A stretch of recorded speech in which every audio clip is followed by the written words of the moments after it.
சென்னையை அடுத்த புழலில் டீ கடையில் மேற்கூரை அமைக்கும் பணியில் ஈடுபட்டிருந்த சந்தீப் என்ற 23 வயது இளைஞர் மின்சாரம் தாக்கி உயிரிழந்தார். மேற்கூரையில் வெல்டிங் செய்து கொண்டிருந்த போது இரும்பு ராடு மின்கம்பி மீது உரசியதால் உடலில் மின்சாரம் பாய்ந்து உயிரிழந்தார். பல மின்கம்பிகள் கீழே தொங்கியபடி தாழ்வாக செல்வதாக அப்பகுதி மக்கள் தெரிவிக்கின்றனர்.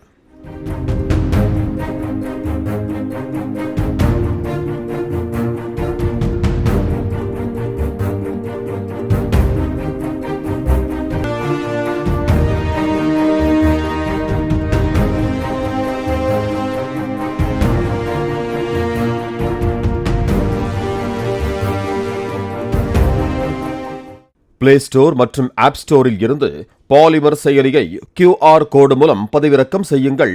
செய்திகளை உடனுக்குடன் பெறுங்கள்.